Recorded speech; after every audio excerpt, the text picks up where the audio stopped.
Here's your news for June 23rd, 2020. And your headlines for today include Asuka successfully defends her championship title. A new title defense announced for Extreme Rules. Is Charlotte Flair seriously injured? WWE releases a statement. Another title match booked for Extreme Rules 2020. Matt Hardy gets a new opponent. Fox issues statement and suspends WWE Backstage. WWE is teasing a reunion of a tag team that broke up a few months ago. Drama outside of WWE Performance Center, and more. We're kicking off today with news from Monday Night Raw, as this week's championship special saw Charlotte Flair challenge for the Raw Women's title. Taking Nia Jax's spot, the Queen brawled with the irresistible force earlier in the night, and since Flair entered the match at less than 100%, this played a big part in the finish. Countering a pin attempt into an Asuka lock, the Empress was able to make Flair tap out, finally getting revenge on the woman who ended her incredible winning streak in 2018. Even after the match, the Queen's night wasn't over, as she once again was attacked by Nia Jax, and according to a statement from WWE.com, it's believed she may have suffered a potential collarbone fracture. In all likelihood, the injury will just be part of a storyline, and we'll have to see what the company does next with the Queen of All Eras. Speaking of titles, this week's show also saw Sasha Banks and Bayley retain their women's tag team titles against the Iconics before what looked like the boss finally going into business for herself. Saying she was jealous of Bayley Dose straps, it looked like Banks was going to turn on her best friend, but it was all a swerve as she revealed she wants a shot at the Raw Women's Championship. Her challenge was quickly accepted by the reigning champion Asuka, and time will tell whether the women's tag team champions add a fourth title belt to their collection when this huge title match happens at Extreme Rules. One man who knows all about winning gold is Mark Calloway, and there's a very specific reason why we're not referring to him as The Undertaker. This week, the dead man gave a strong indication that his career is officially over, and now the WWE has continued to hint at this with a new T-shirt using the Phenom's real name. The new shirt, available on WWE Shop and Euroshop, feature Calloway's name and hometown of Houston, Texas, as well as a picture of him, with the only mention of The Undertaker being a tiny insignia at the bottom of the graphic. Given his lengthy career, The Undertaker's name has been slapped on everything from shirts to figures, but with this being the first time Mark Calloway's name has been used, it looks more and more likely that the Phenom's incredible career is truly over. Now, we all know that WWE has a lot going on right now, and eventually mistakes are bound to be made. This past weekend on Father's Day, WWE made quite the botch on their Instagram account, as they celebrated the various dads who compete in the company. In one picture of Kevin Owens and his family, though, the company had tagged the prizefighter as Roman Reigns, who is a dad, but certainly not the father to KO's children. WWE were quick to fix this error, but not before some eagle-eyed fans caught a glimpse of the botch and shared it online. With this being on Instagram, the company was able to fix the error without taking the post down, and though plenty of people want to see the big dog back, it seems someone in WWE was a bit too eager on this occasion. Back to the ring now, and whilst the WWE Championship wasn't defended on this week's Championship Special of Raw, fans did find out the Scottish Superstar's next challenger. Fresh off of his move to the Red brand, Dolph Ziggler challenged McIntyre to a match at next month's Extreme Rules pay-per-view, though no stipulation has been added to their match yet. Fans can expect a stipulation to be added to this match and other matches on the card in the coming weeks, as the Extreme Rules card is coming together nicely. From WWE to AEW now, and this week's edition of Dynamite has undergone a major change. Whilst the show was originally set to feature Sammy Guevara versus Matt Hardy, it'll now be Santana versus Hardy, following Guevara's suspension from the company. Despite this change on the card, fans are still able to vote on which version of Hardy Santana will face, as a poll on AEW's Twitter gives fans the options of Broken Matt, Unkillable Matt, or Old School Matt. Whoever the fans pick, it'll be interesting to see how this match goes, as no matter which version of Matt competes, it won't be against his original opponent. Back to WWE now, and this week, FS1 announced that their production is scaling back on several shows, including WWE Backstage. While they didn't outright say the show was canceled, they did say it will no longer be a weekly show on the sports network. Sports Business Journal's John Orange broke this story, which includes 20 producers and talent losing their jobs, as well as shows like boxing's Inside PBC and some soccer programming also being cut. After the show's launch in November 2019, it's constantly struggled to maintain a consistent viewing figure, even with CM Punk joining as an analyst, his first association with WWE in over 5 years. It should be noted that this change won't affect SmackDown on Fox, and it's possible the show could be brought back, but exclusively for pay-per-view events. Issuing a statement on the end of WWE Backstage to Post Wrestling, Fox Sports said, "Today we announced programming changes designed to better address the needs of our business. As a result, some positions in our production department have been eliminated.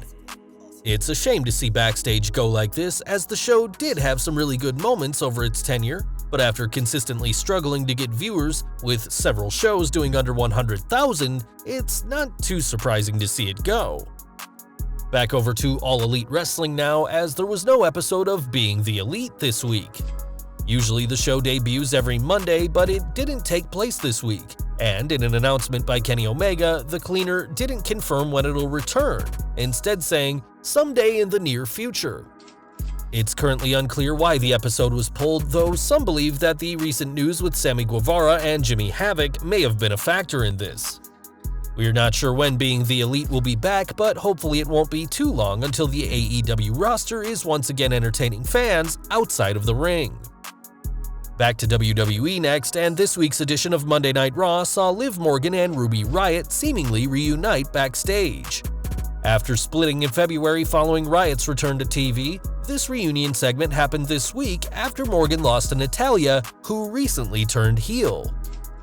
Before this, Morgan was involved in the Lana, Lashley, and Rusev love triangle, but hasn't been winning matches as of late, losing to Natalya, Charlotte Flair, Asuka, and Shayna Baszler. At this point in time, we're not sure if we're seeing a heel turn by Morgan or a face turn by Riott, but it certainly seems like 2/3 of the Riott squad are back on the same page. Whilst Morgan hasn't had too many wins as of late, the same can't be said for Akira Tozawa, who captured the 24/7 championship on this week's Raw. Even before former champion R-Truth defended his title, he was knocked out in the ring by Bobby Lashley, leaving the rapping superstar easy pickings for Tozawa and his ninjas.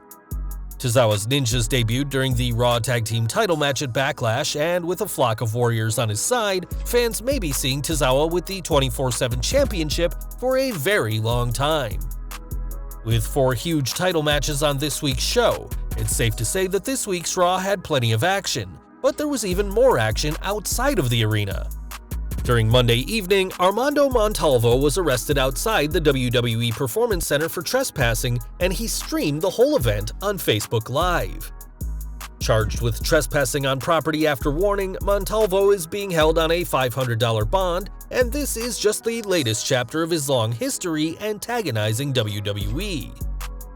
In 2015, Montalvo was shot outside WWE's Performance Center when it was believed he had a knife, and whilst he didn't have a weapon, he was smearing feces mixed with milk over the walls. In the years since, Montalvo has repeatedly appeared at the center, leading WWE to issue a protective order recently, and while we'll have to see how his next day in court goes, we doubt even being arrested will stop the fanatic from showing up at the Performance Center uninvited. We are looking at WWE's April releases, as following Drake Maverick being hired under an NXT contract, fans have been left wondering who else may come back. Well, we're not sure who, if anyone, will return. Carl Anderson took to Twitter this week to make it clear he wasn't interested.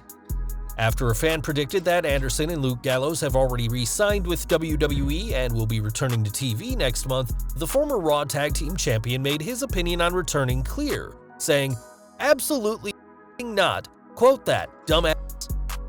After trademarking their Southpaw Regional Wrestling names, there's been rumors of the Good Brothers returning to New Japan, though that may be easier said than done given the current global situation. AEW is also an option for the pair, as the company recently signed fellow WWE alum The Revival, and whilst time will tell where Gallows and Anderson end up, one thing that's clear is that the duo aren't going back to WWE. Speaking of former WWE superstars, we're looking at Chris Jericho next, as the former AEW World Champion has also ruled out a return to WWE. Appearing during his weekly Saturday night special Q&A, one fan asked Jericho if he'd consider returning to Vince McMahon's company, even for just one night at SummerSlam. Jericho was quick to shut down the idea of returning for the biggest party of the summer, saying, A, I can't, I'm still under contract for the next little while. B, I don't think I would be into doing a one-out, a one-off for anybody, especially WWE. I hope to be with AEW for a long time, so I hope that answers your question. With Jericho wanting to be with AEW for a very long time, an in-ring return to WWE may be impossible if Jericho ever does decide to go back, as it looks like WWE fans have had to say goodbye for good to 2 future Hall of Famers this week. We are looking back in time to Backlash as the pay-per-view ended with Randy Orton defeating Edge in what the company described as the greatest wrestling match ever. As you'd expect, many people have their own view on what the greatest wrestling match ever is, and while speaking to the New York Post, Triple H gave his opinion that the greatest wrestling match ever took place at WrestleMania 25, saying, "That first match between Taker and Shawn is, this gets thrown around a lot, especially right now, the greatest match ever, but it arguably was." Lasting over half an hour between 2 of the greatest of all time, The Game isn't the only person who considers Undertaker vs. Shawn Michaels as the greatest wrestling match ever, and we'll have to see if anything can top that match or Edge vs. Randy Orton from Backlash 2020. And we're ending today with news from The Undertaker, as with his career seemingly over, the Phenom had some thank yous to give of his own. One person the dead man had praise for was Paul Heyman, as he revealed to Sports Illustrated that it was the ECW magnate who helped get him a job in WWE. He said, "Paul played a pivotal part in keeping the lines of communication open with WWE. Paul was talking to Bruce Pritchard, and Bruce was talking to Vince.